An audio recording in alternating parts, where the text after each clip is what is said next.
Hi అండి, అందరికీ నమస్కారం. Welcome to Shivatara's kitchen. ఈరోజు శివతారాస్ కిచెన్లో చూడగానే తినాలనిపించే బాదుషాలను ఇంట్లోనే ఈజీగా తయారు చేసుకోవచ్చు. నా ఛానల్ కనుక ఫస్ట్ టైం చూస్తే ప్లీజ్ సబ్స్క్రైబ్ చేసుకోండి. పైన క్రిస్పీగా లోపల సాఫ్ట్గా ఉండేలా బాదుషాలను తయారు చేసుకోవచ్చు. ఒక బౌల్లో కప్పున్నర దాకా మైదాపిండిని తీసుకోవాలి. మీరు మైదాపిండి ప్లేస్లో గోధుమ పిండి కూడా యాడ్ చేసుకోవచ్చు. బాదుషాలకి మైదాపిండి అయితే పర్ఫెక్ట్ టేస్ట్ అనేది వస్తుంది. అందులో చిటికెడు సాల్ట్, అర టీ స్పూన్ బేకింగ్ సోడా లేకపోతే వంట సోడాను కూడా యూజ్ చేయొచ్చు. 40 గ్రామ్స్ దాకా డాల్డాను కరిగించుకుని వేసుకుంటున్నాను.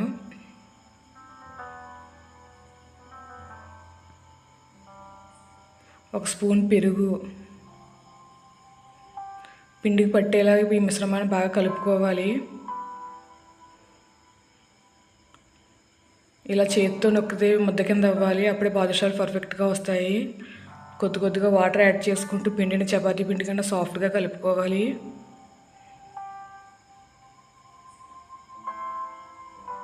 ఒక 15 నిమిషాలు నాననివ్వండి. పిండిని మూత పెట్టుకుని పక్కన ఉంచుకోండి. ఒక గిన్నెలో కప్పున్నర మైదా పిండికి కప్పు పంచదారని వేసుకుంటున్నాను. అందులో అరకప్పు వాటర్ వేసుకుని పంచదారని కరిగించుకోవాలి. పంచదార కాస్త కరిగాక అర టీ స్పూన్ యాలకుల పొడి వేసుకోవాలి. దీనికి తీగపాకం రానవసరం లేదు.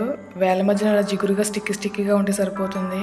పాకం చల్లారకుండా మూత పెట్టుకుని పక్కన ఉంచుకోండి. ముందుగా కలిపి పెట్టుకున్న పిండిని ఇలా రోల్ కింద చేసుకొని చిన్న బాల్స్ కింద చేసుకోవాలి. చేతితోనే బాదుషాల కింద ఒత్తుకోవాలి.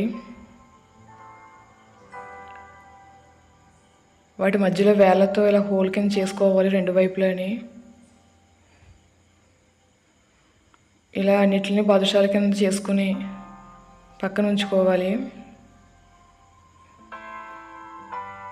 అన్నిటిని రెడీ చేసుకుని ఆయిల్ గోరువెచ్చగా ఉన్నప్పుడే వేసుకోవాలి బాదుషాలని. మంటను లో ఫ్లేమ్లోకి అడ్జస్ట్ చేసుకోవాలి. హై ఫ్లేమ్లో వేయించుకోవడం వల్ల ఇవి కాస్త మందంగా ఉండడం వల్ల తొందరగా మాడిపోయి లోపల పచ్చిగా ఉంటుంది. లో ఫ్లేమ్లోనే వేయించుకోవాలి. వాటంతటా అవి పైకి తేలేదాకా గరిటె పెట్టకూడదు.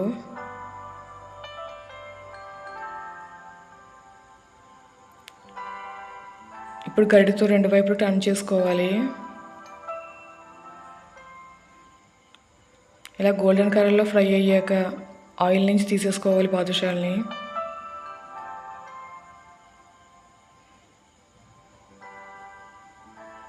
గోరువెచ్చగా ఉన్న పాకంలో వేసుకోవాలి.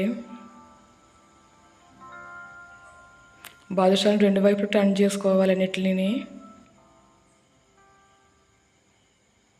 ఒక 10 నిమిషాలు పాకంలోనే ఉంచండి బాదుషాలని.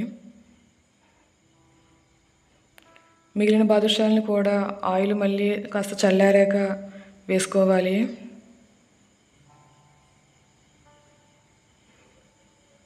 ఇవి వేగేటప్పటికి పాకం కానీ చల్లారిపోతే మళ్ళీ 10 నిమిషాలు వేడి చేసుకోండి. ఇప్పుడు ఒక బౌల్లోకి సపరేట్ చేసేసుకోవాలి బాదుషాలని.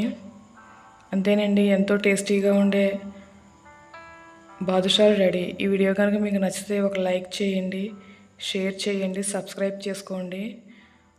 జీడిపప్పు బాదం పలుకులతో గార్నిష్ చేసుకోవడమే. Thank you for watching.